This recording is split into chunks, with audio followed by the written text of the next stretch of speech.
About how the spring game went, and probably more fired up about how the spring went. 14 unbelievable practices through, I guess 15 now, and 3 of them being scrimmage opportunities. Just a lot of fun. A lot of fun seeing these guys fly around, seeing the growth of our team. The step that we're going to have to take, there's a couple steps. Number one, to see our defense start off the scrimmage like that, the one defense versus the one offense, and make them go 3 and out 3 straight times, just like what happened in the second scrimmage. That's amazing. But we've got to be able to build on that. We've got to learn to choke people out when we have them in that situation. And that, to me, is the big jump that we're going to have to take, where everything becomes truly player-led, where these guys become the team that we need them to be. Because there's an element of, we're going to be here for the month of June when they get back and get started in the summer program. But then the month of July is going to be the players. And we're going to have some people, give them some conversation starters, if you will, to help lead and help build this team and the leadership that we need it to be. But as coaches, we're going to be a sideline away when that 4th and 1 needs to be converted or stopped.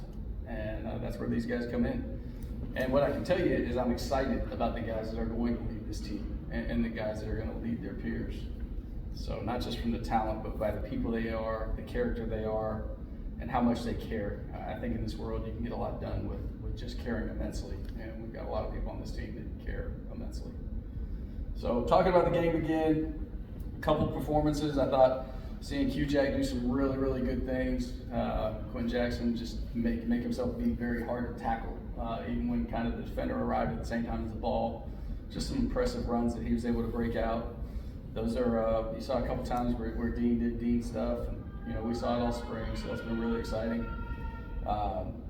On the defensive side, I think you got a really strong defensive line. I think you got a really strong group of linebackers. I think you have a really experienced secondary, with the exception of Max Ahoya, but he stepped in and had a really good spring.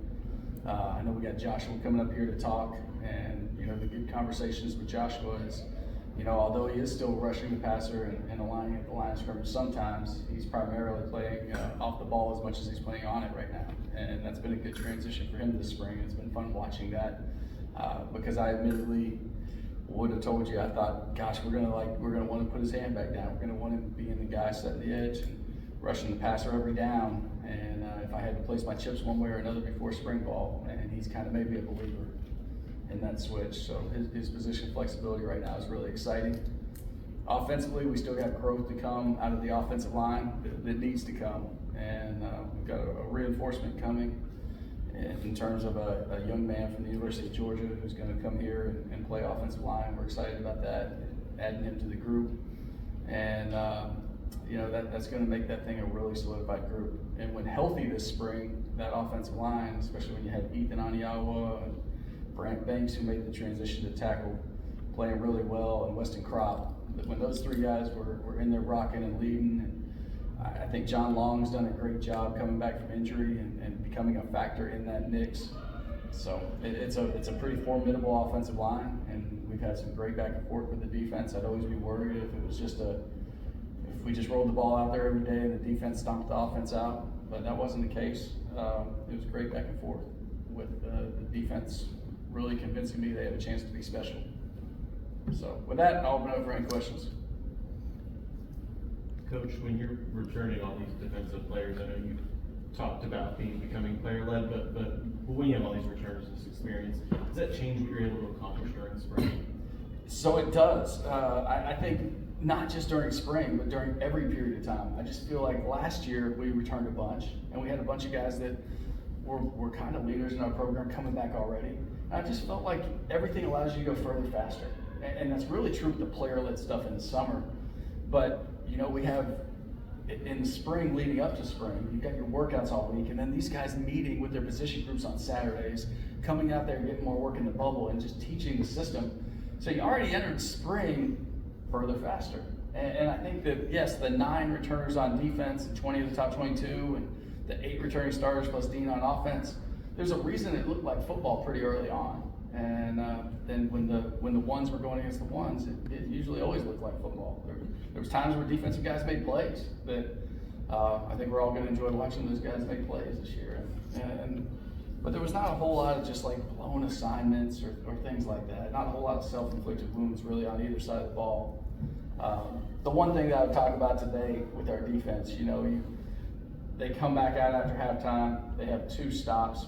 Offense didn't gain a yard, and then on 3rd and 10, they hit a screen. The second offense did, and it ends up being a big play. It ends up being explosive, but then you tack on a penalty for a late hit out of bounds, and that was the first points the one defense allowed. And that's what I really challenged them with. Like, I think Josh would tell you he believes that. If we don't give them anything, I don't know, people are going to have a tough time earning things against our defense. I liked how you phrased it earlier about how Josh made you a believer. He did. Any other guys that just totality from the spring that really made you a believer about how they played? I think, the easy one, the low-hanging fruit is talking about EJ and the fact that he came into a very, very complicated offense and was able to execute at a very high level. Like, there's not a whole lot of, can't get out of the huddle, calling plays wrong, or forgetting motions and things like that. Like, he's out there like he's been in an offense like this forever. And it was very different talking to him about the offensive tempo. So I think just his comfort and ability to come in and execute, the touch that he has, the ability to get balls pushed really quickly in his progression because of his pre-snap reads. I just think he's done some really cool things. So as a newcomer, he's a guy that stepped up and did a really nice job. Another newcomer that I definitely don't know if we've talked about is Blaze, number 56, coming in here and joining us in January in the linebacker room and just making a lot of plays. Blaze T-Top and just plays, loves the game, studies it. He's in the linebacker room all the time too. And when the ball turns over, he's running fast somewhere.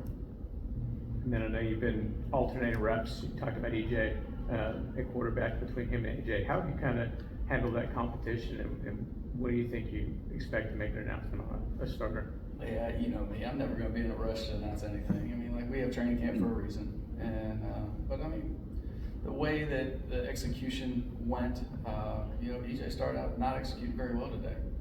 And AJ came in, put a couple drives together, and then EJ gets back in there and seems a little bit more comfortable and does make some throws and into some very tight windows. So I'm glad we don't have to decide it today, but there's certainly times this spring where you felt like EJ really had an upper hand. And really because of the command, his ability to control the passes and throw the ball where he wants it with pretty good precision. And when it comes to days like today, you're down a couple centers.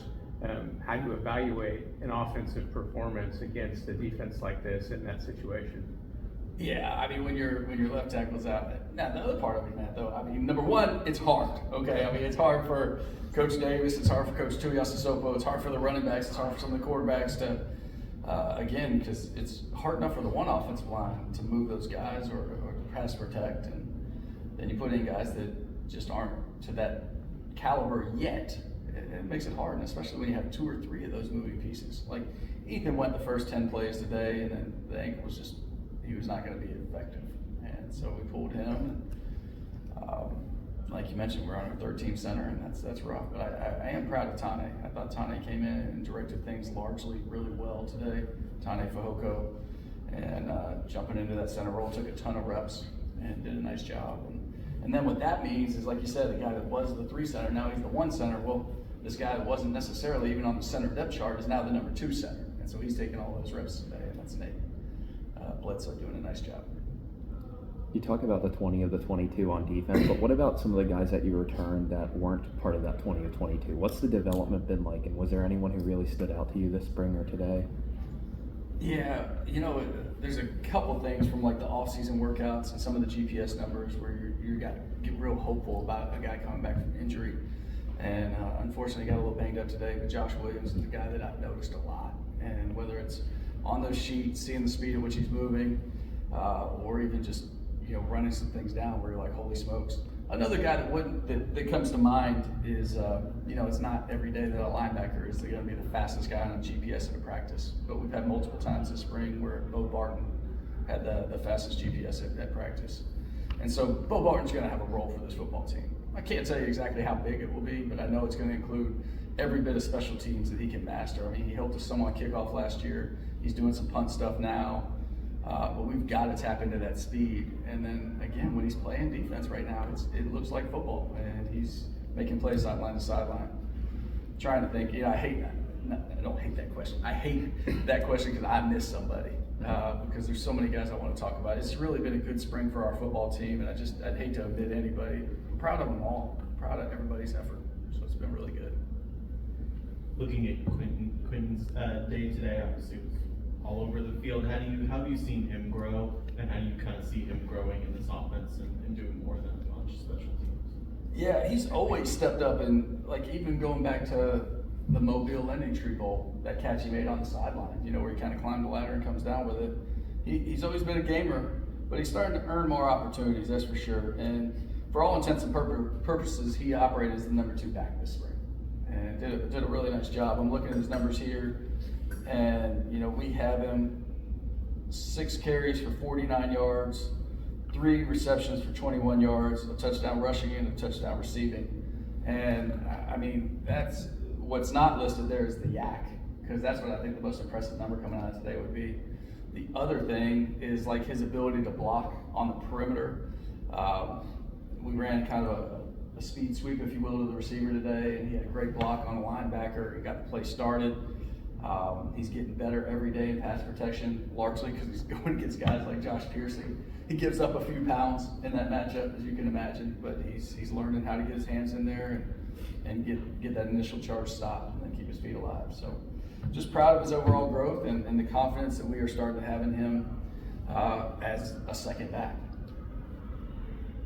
Talk a little bit about Hugh Jack. One thing that kind of stands out, I think, from this year to maybe a couple years ago, just watching the team speed on offense and defense.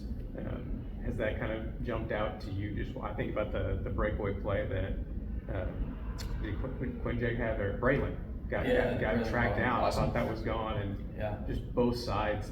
How has that kind of impacted how you have to go about doing things on both sides? It's just great. It's such a positive in every way because you have a chance for explosive possibilities on offense when you get the hand of one of those playmakers, the ball in one of those playmakers' hands. The other thing is you have the ability to have an eraser on defense.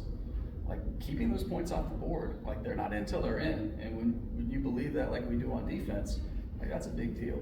And was it, you guys remember the play he's talking about? Was it Bo Barton that was down there? Mm-hmm. It was Bo Barton that ran him down, I believe. So again, his linebacker coming out of the stack and just,